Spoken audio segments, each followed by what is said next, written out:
Olá, bom dia! Olá, bom dia a todos. Obrigada pela companhia aqui com a gente nessa manhã de domingo. Vamos aos assuntos do programa de hoje.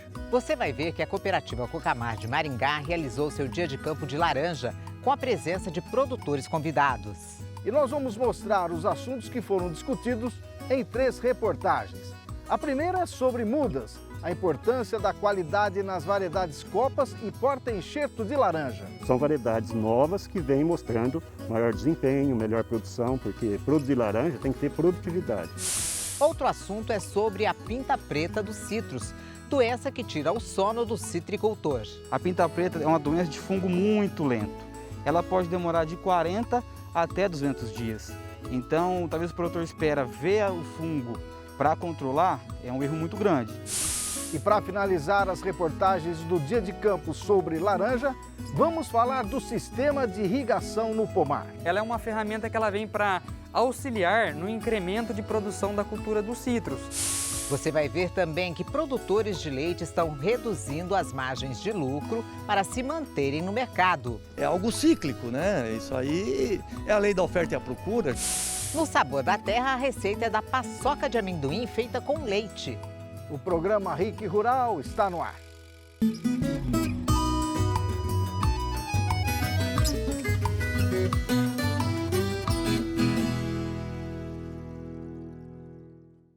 O RIC Rural deste domingo começa mostrando que foi realizado pela cooperativa Cocamar de Maringá o primeiro dia de campo sobre laranja, com a presença de produtores, depois do início da pandemia do Covid-19. Nós estivemos lá e vamos mostrar agora para você, em 3 reportagens, uma em cada bloco do programa, os assuntos debatidos junto aos citricultores presentes no evento.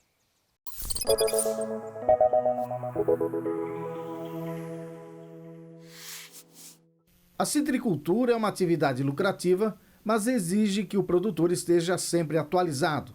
O conhecimento de novas técnicas e materiais são vitais para o bom desempenho do pomar e, consequentemente, para uma boa produtividade. E foi com essa proposta que a Cocamar realizou seu primeiro evento presencial desde o início da pandemia, o Dia de Campo sobre Produção de Laranja na Unidade de Difusão de Tecnologia da cooperativa em Guairaçá. Assuntos como variedades, copas e porta-enxerto de laranja, manejo de pinta preta e irrigação foram debatidos pelos 70 produtores selecionados pela cooperativa para participar desse esperado dia de campo. Vamos começar falando do tema variedades, copas e porta-enxerto de laranja, apresentado pelo consultor técnico Ismael Lopes. O consultor afirmou que a escolha correta da variedade copa é importante para a produtividade do pomar e falou dos materiais com bom desempenho que estão sendo utilizados. Hoje, os materiais mais utilizados realmente são liberados até pela DAPAR, que são avaliados, né? Então já existem umas variedades que são consagradas no estado. O que a gente tem para oferecer são variedades novas que vêm mostrando maior desempenho, melhor produção, porque produzir laranja tem que ter produtividade. E a escolha tem que ter uma combinação perfeita, não é só a laranja, né? Então, dependendo da região, tipo de solo, altitude que ele vai estar plantando, a gente consegue estar recomendando qual a combinação que ele vai utilizar, qual a variedade que vai se adaptar melhor para ele. E como é que ele faz essa seleção? Essa seleção, se ele procurar o viveiro, a gente faz visita técnica para conhecer a área e também estar orientando ele. A gente pega todas essas informações, tipo de solo, altitude, e vai estar recomendando para ele. Ele tem sempre um objetivo. Um exemplo, eu quero plantar Natal em Swingo. A gente vai avaliar a combinação que ele está pedindo e pode ser que a gente recomenda uma outra opção para ele. E o que é que pode dar errado? Pode dar errado a níveis de doença, você escolher uma combinação errada, um porta-enxerto para a região errado, que pode vir dar um fungo. Tem muitas coisas que pode dar errado, desde a escolha da muda. Pode dar errado. A escolha da muda também depende muito da procedência, né? Eu queria que o senhor falasse sobre isso. Sim, a procedência. E a procedência da muda é o mais importante, porque é o início de tudo, né? Então, se você tiver hoje, a produção de muda é em ambiente protegido. São viveiros telados, todos, né? Que são permitidos. Mas, realmente, você tem que ter procedência, você tem que saber de onde é o seu material. Quer dizer, todo material que a gente usa no nosso viveiro tem procedência. A gente pega em órgãos de pesquisa, as borburas são de órgãos de pesquisa, a gente acompanha experimentos com a pesquisa. Então a gente está sempre evoluindo e melhorando cada vez mais para o produtor. Sr. Ismael, o senhor tem como exemplificar para a gente quais tipos de variedades mais produtivas que o produtor tem que estar atento? Sim, tem. O que foi apresentado aqui hoje, né, que a gente trouxe para os produtores, aqui a gente tem, entre os crones de Natal, a gente tem uma Natal 349, que Natal é uma variedade tardia. Entre os cones de Natal ela é mais precoce, ela sai depois da pera, então isso é uma vantagem, porque ela tem um sabor muito bom, uma produção muito boa. E temos também dentro dos crones de Natal, a Natal 324, que ela é mais tardia. Então nós temos uma que é mais precoce e uma que é mais tardia, e com a produção excelente. E depois na sequência temos também a Valência 1015, que é uma valência também altamente produtiva. Ela produz em média aí, nos trabalhos aí 7, 8% a mais do que uma valência normal. Tudo isso é trabalho que foram acompanhados durante 8, 10 anos. Tem uma pera que chama pera super planta, que essa pera ela é muito produtiva e ela tem assim, ela é meia estação, a família dela, ela é resistente, tolerante a cancro cítrico e tristeza. É uma pera que foi feito um trabalho para ela realmente tolerar uma região fria, porque região fria tem problema com vírus da tristeza. E essa pera ela atende tanto 1.200 metros de altitude a 300 metros de altitude, com as mesmas características de produção e qualidade. Temos a pera 201, que também é um trabalho que foi feito com a UEM. Esse trabalho, essa pera mostrou altamente tolerante a cancro cítrico, e ela foi colocada em 3 regiões de experimentos, e ela mostrou melhor desempenho em 3 regiões. Quais as regiões? Congonhas, Cornélio Procópio e Paranavaí. E ela mostrou tolerância ao cancro nas 3 regiões. E a produção foi a mesma nas 3 regiões. E também, depois que fez esse trabalho, Sérgio, foi feito um trabalho a nível de laboratório, inoculando a bactéria nessa variedade. Com 76 dias a bactéria não desenvolvia. Então realmente ela tem uma tolerância ao cancro cítrico. E hoje a novidade que tem é a Valência Alvorada, que é uma precoce, que ela sai maio, junho. E qual que é a vantagem dela com as outras precoces? A fruta que tem semente tem no máximo 2 sementes. As precoces normalmente têm 18 a 25 sementes. Então ela não. E ela é altamente produtiva igual às outras precoces. E ela tem dupla aptidão. Mercado, indústria, aceita muito bem essa variedade. E falando de porta-enxerto, a gente tem aqui, e esse já está consagrado, é o Strandarim 1710. Ele tem uma alta produtividade e ele tem tolerância à seca, tolerância ao declínio e tolerância à gumose, que é um fungo. E ele é um híbrido, ele é um cruzamento e ele vem mostrando esses resultados nos experimentos. Tá vendo? Aqui tem uma Natal, isso aqui foi em 2019, uma Natal no 1710, plena seca, e uma Natal no Citromelo Swing. Mostrou que realmente ele não estava sentindo. Outro assunto destacado na palestra do consultor foi o greening, que é uma doença transmitida pelo inseto vetor chamado psilídeo. E ele destaca que já existe no mercado variedades de porta-enxerto tolerante a essa doença. É uma doença, a doença mais severa dos citros, né? E hoje a pesquisa está tendo um trabalho muito importante. Não é a cura para o HLB, mas estamos testando porta-enxertos tolerantes ao HLB. São 7 porta-enxertos da família dos Strandarins, né? E a gente tem uma parceria com o Centro e com a Embrapa, o Centro de Citricultura Silvio Moreira e a Embrapa. Então a gente tem acesso a esses materiais, nós estamos formando muda nesses 7 porta-enxertos para estar distribuindo e ajudar eles a avaliar esse trabalho. O que acontece? Então, está resolvida a situação de HLB? Não, não está resolvida. O que mostra a tolerância realmente é no porta-enxerto. Então, no experimento que já está em andamento em 6 anos, tem Valência e Natal, são 2 variedades de copa. O que mostra no experimento que a quantidade de bactéria na copa é bem menor do que numa tradicional. Isso em função da tolerância do porta-enxerto. Então esse trabalho está em estudo, a pesquisa que vai finalizar, eu só estou trazendo a informação, né, para os produtores aqui do estado que realmente tem esse trabalho com o Centro de Citricultura em desenvolvimento. Previsão para ter essa conclusão?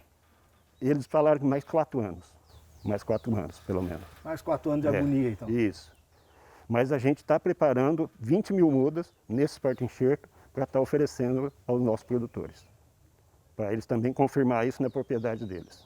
Seu Ismael, agora para finalizar a nossa conversa, num resumo, qual a orientação para o produtor quando se fala em mudas, porta-enxerto?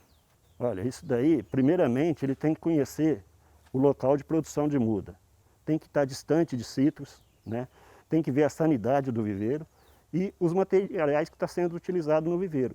Tem que ter procedência, o negócio tem que ter uma procedência para realmente ele estar plantando uma variedade, uma muda sadia para ele ter sucesso na produção.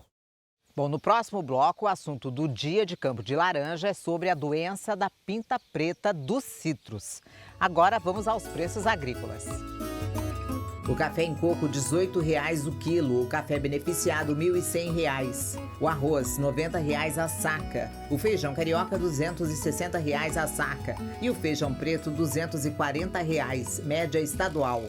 Bom, agora nós vamos para um rápido intervalo e voltamos falando da pinta preta dos citros, na segunda reportagem especial do Dia de Campo de Laranja. E ainda hoje a receita da paçoca de amendoim com leite no sabor da terra.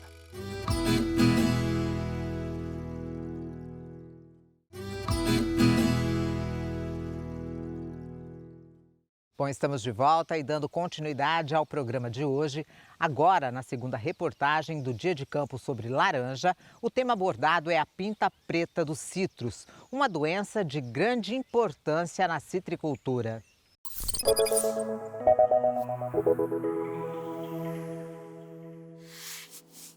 O segundo tema que nós vamos abordar no Dia de Campo de hoje, de laranja, aqui na UDT de Guaraçá, na UDT da Cocamar, é sobre a pinta preta dos citros, uma doença que também tira o sono do produtor. Eu estou aqui com o Gabriel, engenheiro agrônomo, especialista em citricultura. Gabriel, essa doença, como é que está o avanço dela nos últimos anos nos pomares? Sérgio, nos últimos anos a gente vem tendo uma preocupação muito grande com a pinta preta.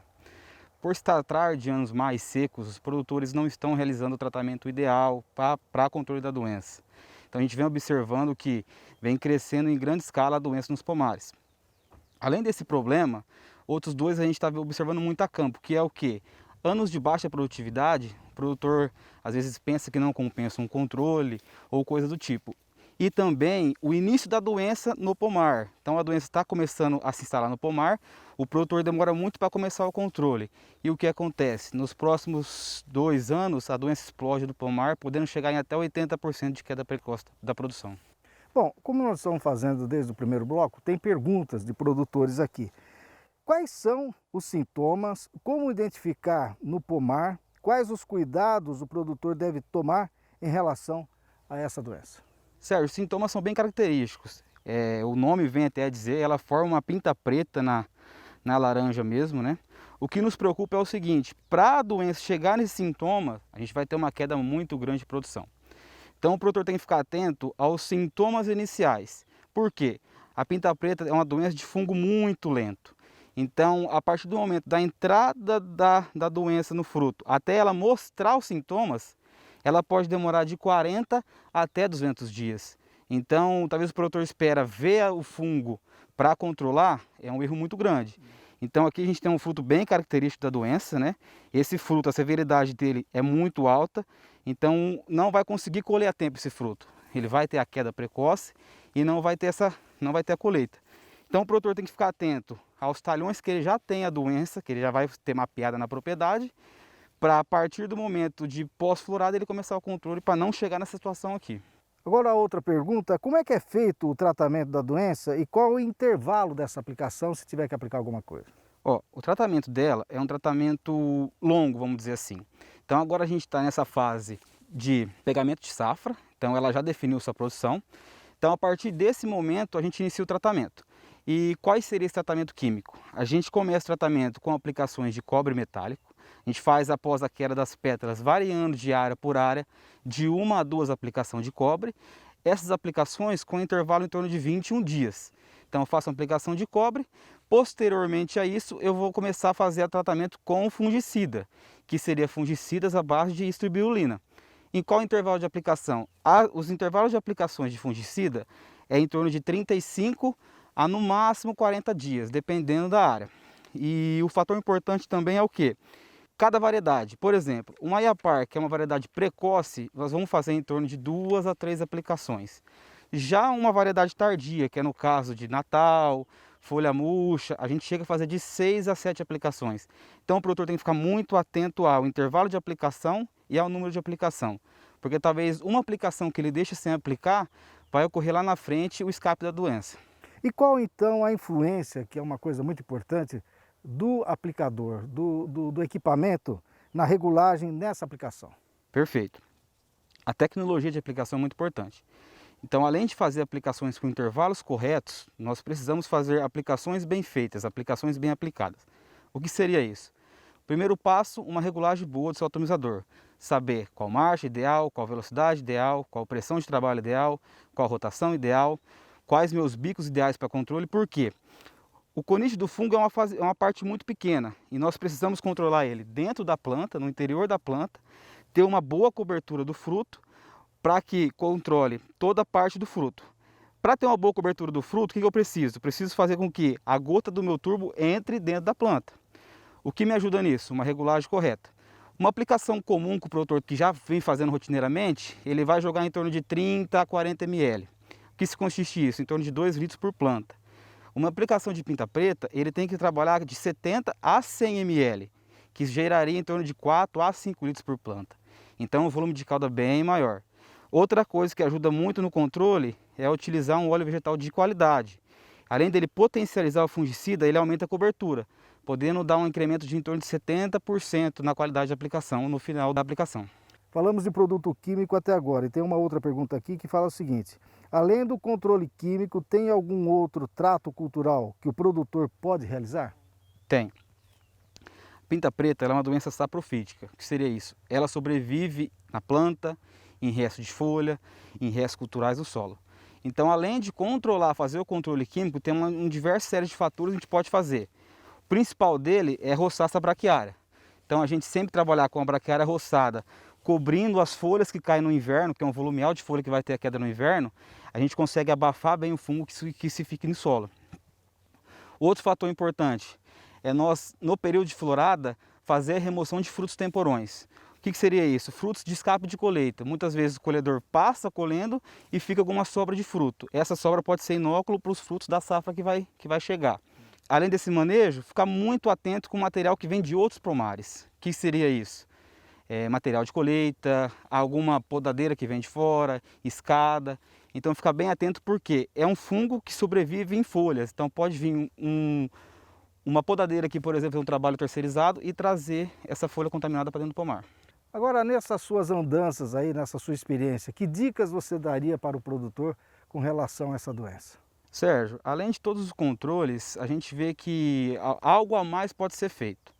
No caso de inspeção de praga, é muito legal, tanto o técnico quanto o produtor, conversar com o inspetor de praga, pedir para que se ele chegar num pomar e avistar sintoma num fruto, por exemplo, que ele nunca tinha visto naquele talhão, avisar o produtor, avisar o técnico. Para quê? Para que o produtor possa mapear os talhões que ele tem na propriedade de pinta preta e sempre deixar aqueles talhões por último. Então, se eu sei que o meu talhão aqui que a gente está agora tem pinta preta, eu trato todos os talhões primeiro pulverizando e deixo esse por último. Que depois eu termino aqui, eu limpo o meu tanque, eu removo todo o resíduo da aplicação e tudo mais. Então, assim, poder mapear na propriedade, fazer um trabalho de limpeza de equipamentos depois de entrar na área é muito importante também. Agora o produtor pediu para eu não deixar de perguntar para você o seguinte, com relação a custos. Perfeito. O controle é eficiente? Com certeza. A gente sabe que todos os custos estão subindo muito de insumos, principalmente os fungicidas. Mas para nós termos uma ideia, a cada R$1 gasto no controle de pinta preta com insumos, com óleo diesel, com funcionário, ele pode retornar em retenção de frutos para nós em torno de R$20 a R$25. Então, o retorno perante ao investimento para tratar a doença é muito alto, porque a gente sabe que é uma doença muito severa e pode chegar até 80% da queda precoce do fruto. Agora, resumindo, como é que chegou nessa situação essa laranja aí? Esse caso aqui foi um escape de pulverização. O produtor fez, no caso, algumas aplicações. No meio dessa aplicação, ele pulou uma aplicação. Então, ele, ao invés de fazer intervalos de 35 dias, 40 dias, ele deixou uma sem fazer. Aqui está o dano que ela causa. Foi economizar? Tempo seco. É o grande desafio nos últimos anos. Está seco, não está chovendo, não vou ter problema, mas tem problema. E isso aqui mostra para nós. Bom, gente, daqui a pouco, no terceiro bloco do programa, o último tema do Dia de Campo de Laranja, que a gente foi lá na UDT da Cocamar, que fala sobre a irrigação do pomar de laranja. Pois é, não dá para perder, né? Não, tá bacana. Bom, nós vamos para um rápido intervalo e voltamos mostrando a irrigação do pomar de laranja. E produtores de leite que estão reduzindo as margens de lucro para se manterem no mercado.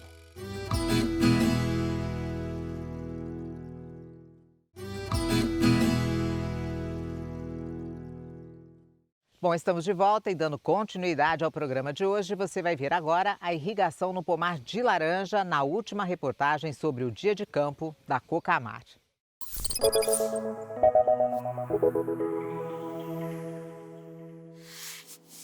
Nosso terceiro assunto, nosso terceiro tema do Dia de Campo de Laranja aqui na UDT de Guaraçá da Cocamar é sobre sistema de irrigação. Eu estou aqui com o Pedro Sambini, que é engenheiro agrônomo da cooperativa. Pedro, me fala um pouco da importância da irrigação no pomar de laranja. A irrigação, né, como você disse, né, ela é uma ferramenta que ela vem para auxiliar no incremento de produção da cultura dos citros. E não é só, Sérgio, eu chegar lá e querer implantar uma irrigação. A irrigação ela deve seguir alguns critérios técnicos, tá? Que eles são parâmetros da necessidade da planta, do solo e do clima, tá? Então, o produtor ele deve sim atentar a esses pontos. E na irrigação dos citros, né, existem diversas formas da gente fazê-las. A irrigação de superfície e a de subsuperfície. A de superfície é a irrigação de pivô e de carretel, que é o canhão, né, mais comumente falado. E a irrigação de subsuperfície é a de gotejo localizado e a de microaspersão. A primeira que eu te disse, que é a de superfície, é uma irrigação que ela é de baixa eficiência. E daí por que de baixa eficiência? Porque ela demanda muita água para o seu funcionamento, né? Muita energia e bastante mão de obra. O segundo método de irrigação na cultura dos citros é a irrigação de subsuperfície, que é uma irrigação que ela tem uma eficiência muito maior se comparada à outra, né? Gasta menos energia, menos mão de obra e ela tem um controle muito bom sobre a umidade do solo e a nossa aeração. E também tem a irrigação localizada. Exato. E eu vi aqui na sua palestra produtores perguntando quais os benefícios dessa irrigação localizada. Ô Sérgio, são inúmeros benefícios, entre eles os mais destaques, a nossa qualidade da fruta, né, que a gente consegue aumentar a qualidade da fruta, grau Brix, recho, tamanho de fruta, né, é um benefício muito bom esse. O outro é o viabilizar o produtor, né, trazer ele outras alternativas que é a escolha de porta-enxerto, que possuem alto potencial de produção, porém eles sofrem muito com a falta d'água. Então o produtor, ele tendo a instalação da irrigação, ele pode usar porta-enxertos, que eles são vulneráveis à falta d'água, porém eles têm uma produtividade, né, um potencial de produção muito bom. O que é que pode dar errado? Quais são os insucessos e também sucesso, as coisas que vão dar certo? Os casos de insucesso mais comuns na nossa região é a desuniformidade de irrigação a campo, que é erro de projeto, equipamento ruim, entupimento, tudo isso daí vai causar a falha na irrigação no campo, né? Também, outro ponto de insucesso, né, é o gasto excessivo, né, de água e energia, né, gerando então o nosso custo elevado, né? Já os casos de sucesso da irrigação, Sérgio, eles são focados na qualidade de projeto agronômico, tá? Quando o produtor ele for querer instalar um projeto, ele tem que chamar um técnico qualificado para instalar aquele projeto e esse técnico ele vai fazer todo o levantamento das informações daquela área, tá? Tanto na parte de solo, clima, variedade, então a qualidade do projeto agronômico é muito importante. Outro ponto é a qualidade da água, tá? Que vai definir o tipo de filtragem daquele sistema. Não menos importante, a qualidade da assistência técnica, tá? A assistência técnica ela é muito importante, pois ela vai direcionar, nortear o produtor na tomada de decisão de quando irrigar e o momento certo de irrigar e a quantidade de água a ser aplicada. Isso daí o produtor tem casos de sucesso. Basicamente é isso. Agora, tudo isso custa. Isso. E tem financiamento? Como é que funciona esses financiamentos? Custo médio para isso, para uma implantação de uma irrigação? O Sérgio, é muito bom você perguntar isso, é uma pergunta muito pertinente, né? Pois a irrigação ela não é barata, certo? E o produtor ele tem sim acesso a créditos no banco. Esses créditos são oferecidos para duas pessoas, o produtor Pronaf e o produtor Pronamp, tá? Entre algumas médias do Pronaf, né, que é o produtor que ele possui uma DAP ativa, o produtor ele pode financiar até 400 mil por indivíduo beneficiário, no caso da fruticultura. Ele tem 10 anos para pagar com 3 anos de carência, a taxa de juros nesse caso é 3%. O produtor Pronamp, né, ele pode financiar por duas modalidades, o Pronamp investimento, onde a taxa de juros ela é 6,5%, o beneficiário individual pode financiar até 430 mil e ele possui 10 anos para pagar com 3 anos de carência. O Moder Infra, que é no caso de infraestrutura, o produtor ele pode financiar até 3,3 milhões, a taxa de juros ela é 7,5% ao ano, ele tem 10 anos para pagar com 3 anos de carência. Então a gente tem o sistema e tem o crédito para ser financiado. O Pedro, com quem acabamos de conversar, falou sobre o sistema de irrigação na cultura da laranja. E agora, ainda sobre irrigação, vamos conversar com Felipe Morota, que é o responsável pela UDT de Guaraçá. O assunto com o Felipe é sobre a importância do manejo de pomares por gotejamento, buscando a indução floral, operação realizada na pré-florada da laranja. Felipe, qual é a importância do manejo da irrigação naquele período que antecede a florada da laranja? Sérgio, a importância, principalmente, é devido a gente saber identificar o momento certo da gente parar de irrigar e também, principalmente, voltar à irrigação. Porque essa é uma decisão difícil para quem tem irrigação. Justamente pelo motivo da cultura dos citros, ela necessitar de um período em que ela passa por um momento de estresse, que a gente tem dois tipos, que é o estresse hídrico e o estresse térmico, mas principalmente visando o estresse hídrico, é necessário a cultura passar por esse período. Então, se a gente continuar irrigando ou voltar a irrigar no momento incorreto, no momento que não é oportuno para a planta, com certeza a gente vai estar influenciando diretamente e negativamente na florada. Então esse manejo, esses testes são necessários justamente para a gente não errar e para a gente acabar acertando mais, visando principalmente a antecipação de florada. Aqui você tem 145 hectares, né, de laranja e tem esse manejo. Como é que ele é feito e quais as dificuldades que se encontram aqui? Sérgio, a principal dificuldade desse manejo é porque é um manejo bem trabalhoso e bem cauteloso, principalmente na hora da gente tomar a decisão de voltar a irrigar e principalmente da gente parar a irrigação, certo? Como é realizado esse manejo? A gente vai escolher num determinado talhão ou área ou setor de irrigação 3 plantas, que são plantas preferencialmente que representem bem aquela área, aquele talhão, né, e plantas sadias. E nessas 3 plantas a gente vai fazer o que a gente chama de indução floral, que seria dar um estímulo à planta, aplicando volume alto de água, associado a um certo volume de adubação nitrogenada também, para que ela mostre para nós se ela está preparada para uma boa florada ou não, certo? E de que forma a gente vai fazer? A gente vai escolher 3 plantas sequenciais, igual essas que a gente tem aqui, e vai fazer um canteiro desse, em volta. Através desse canteiro, a gente vai conseguir aplicar um volume bem alto de água nessas plantas, fazendo assim essa indução floral nas plantas escolhidas, certo? E aí, qual que seria esse volume, né? A gente tem, por via de regra, aplicar 700 litros de água por planta na primeira semana, nesse bloco que a gente abriu aqui, todos os dias. Na segunda semana, a gente vai diminuir um pouco a rega por 500 litros de água dia sim, dia não. Terceira semana, a mesma coisa, e a partir da quarta, a gente só vai estar mantendo o solo úmido.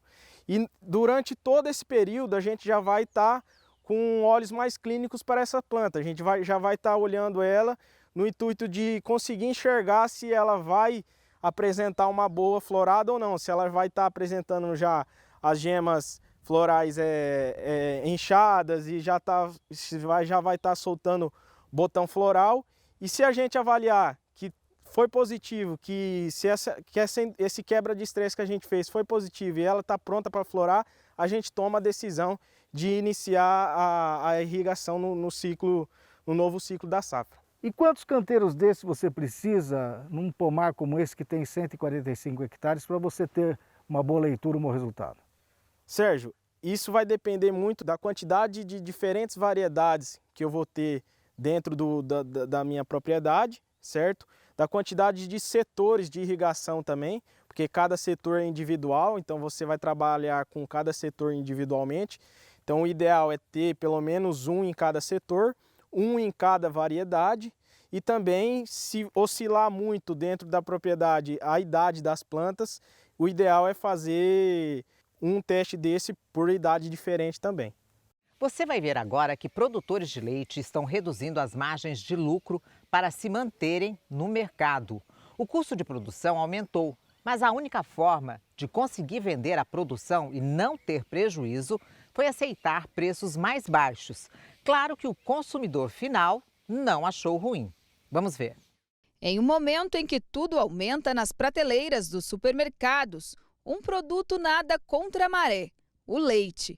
De acordo com o Centro de Estudos Avançados em Economia Aplicada, o CEPEA, de junho até novembro foi registrada uma queda de 22% no preço. Para quem consome leite todos os dias, isso causa um verdadeiro alívio. Essa última semana agora teve uma pequena diferença já de preço, que estava em 4 e pouco, agora está tendo até de 3,79, né? 2,98, 2,99. Então ele deu uma queda boa. Mas enquanto os consumidores comemoram a queda no preço do leite, os produtores reclamam do alto custo na produção. Isso porque houve um aumento no valor dos insumos. A soja aumentou de R$ 78,00 para R$ 180 a saca. No caso do milho, o aumento foi de R$ 30 para R$ 100 a saca. Soja e milho são a base da ração que é oferecida para os animais. Na propriedade do seu Valdeir, localizada na zona rural de Londrina, são 100 vacas em lactação, que produzem 2.000 litros de leite diariamente. Além do aumento no preço da ração, outro problema enfrentado é o reflexo da geada que atingiu a região. O volumoso, como eles chamam o capim, teve queda de 25% na produção. Isso interfere diretamente no preço do produto. Isso aí está judiando muito do produtor, embora é algo cíclico, né? Isso aí é a lei da oferta e a procura, já começou a chover, então já começa a surgir um pouco de pastagem, mas é muito pouco. Essas pastagens normalmente não são utilizadas pelos produtores de leite, tá? Quem produz leite tem comida armazenada, tá? E sofreu no armazenamento justamente por essas condições que eu te falei, de seca e geada. E o pasto é mais para as pessoas que tiram leite quando tem comida.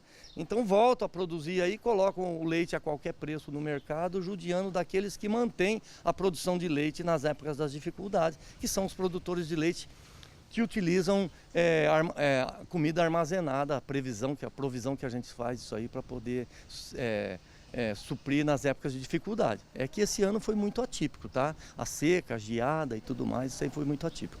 O produtor, que trabalha há 28 anos no setor, lamenta o fato de amigos estarem deixando a produção de leite por não conseguirem arcar com a alta nos custos. A gente vê muitos amigos aí parando, tá certo? É triste você ver, é algo que não é um produtor que começou o ano passado, normalmente é pessoas que estão aí há 10, 15 anos na atividade, ou às vezes até mais, e ele vem aguentando, vem sofrendo e tal, e chega uma hora dessa, ele acaba, com o preço que estava a arroba do boi, ele acaba vendendo a vaca para abate e acaba tirando esse animal da produção, tá? É triste ver isso aí, mas infelizmente ele tem que sobreviver, ficar alimentando o animal, tendo prejuízo todo mês, chega uma hora que ele desiste realmente. O veterinário Paulo Iroque trabalha no Emater há mais de 40 anos. Lidando diariamente com produtores de leite, ele confirma as dificuldades enfrentadas pelo setor, que está perdendo cada dia mais força. Nós vivemos um momento em que o produtor está pressionado pela alta do custo de produção, que é real, que aconteceu, que ele vem sofrendo, e por uma diminuição no outro lado, porque talvez os consumidores estão achando o preço do leite muito alto ou estão tendo que se organizar em termos do aumento da inflação. E o leite é um produto sabidamente de corte imediato. Então, quando o orçamento aperta ou quando o leite aumenta muito, é comum as famílias cortarem o consumo do leite. Então, nós temos um momento extremamente delicado, em que há uma pressão pelo custo de produção e uma pressão de mercado. Eu diria para você, resumindo, então, que a situação do produtor não está nada confortável, ela está bastante complicada. Para o veterinário, uma solução para o impasse seria o diálogo entre quem produz e quem comercializa o leite. Assim, o consumidor não corre o risco de ficar sem o produto. Está na hora de sentar e achar um bom termo para todo mundo, porque alguns praticam margens um pouco maiores que não se refletem nos outros elos da cadeia. Então, eu diria que está na hora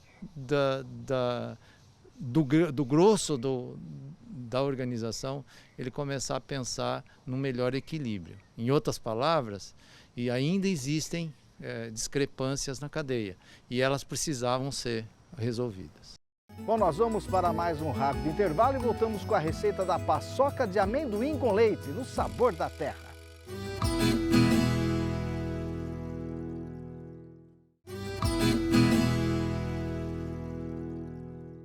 E agora, Sabor da Terra.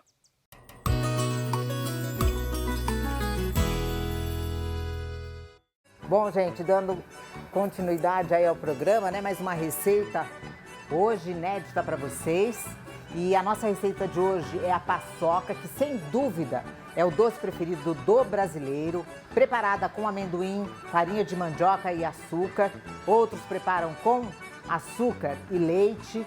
E ele se tornou, né, um doce tradicional de todas as regiões do país, preparada principalmente para as festas juninas.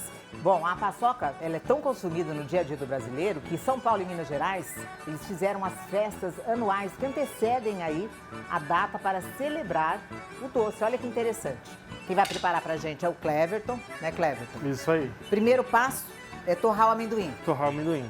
Aqui a gente vai usar ele com pele e tudo. Aí a gente vai torrar e moer ele e pôr o leite e o açúcar para ferver.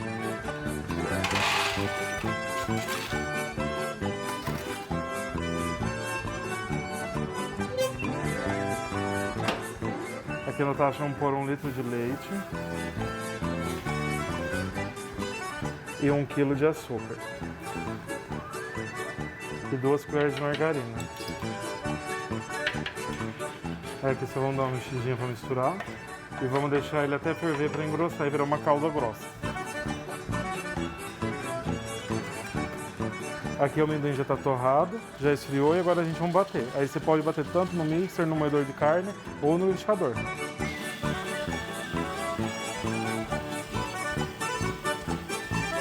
Aqui o nosso doce do leite já está dando ponto, já está bem grosso. Aí vamos acrescentar o nosso amendoim que já foi batido e torrado. Vamos colocar todo ele. Quanto que tem de amendoim? 1 quilo de amendoim, é tudo 1 por 1. Certo. 1 quilo de amendoim, 1 quilo de leite, 1 litro de leite, 1 quilo de açúcar. E 2 colheres de manteiga. Aí é só dar o ponto agora. Na verdade aqui ele já dá o ponto. Só vamos deixar cozinhar uns 2, 3 minutinhos. É rápido então? É rápido. Porque daí agora nós vamos, para dar tempo de dissolver tudo o amendoim certinho. Porque daí agora nós vamos bater ele. Vamos montar a forma, né, para pôr a paçoquinha. Só para ela não grudar. É bem pouquinho, né, Clever? Isso. Fica mais fácil para tirar depois. Aí aqui, ó, ele já começou a desprender do fundo da panela. Depois nós colocamos o amendoim. Aí já tá na hora da gente tirar ele do fogo. Aí vamos pôr em cima de um pano. Aqui tô pondo em cima da luva mesmo. E vamos mexer até ele esfriar. Quanto mais bater, mais macio fica. Tem que ter braço, né? Tem. Aqui, ó, ela já está no ponto de despejar, porque você pode ver, ó, nos cantinhos ela já está branqueando. Já está secando. Já está secando. Aí começou esse ponto, já pode tirar.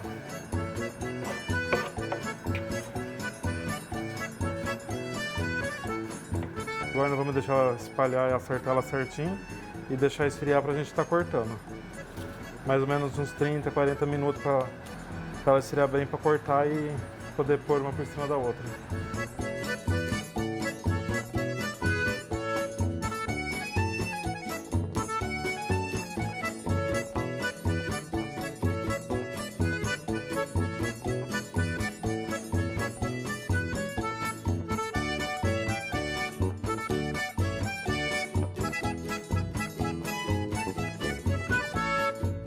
Bom, gente, vou experimentar a paçoca que o Cleverton fez pra gente.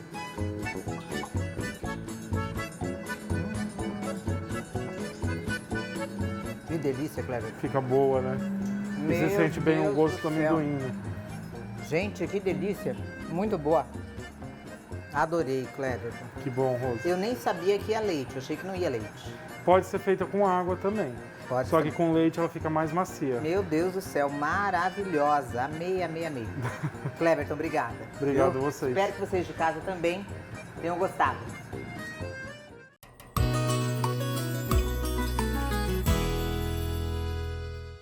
Bom, as receitas e as reportagens mostradas no programa desse domingo você encontra no nosso canal do YouTube e já tem mais de 238 mil inscritos. youtube.com/RicRural. Se inscreva no nosso canal também no YouTube. Não se esqueça de clicar no sininho para ficar sempre atualizado.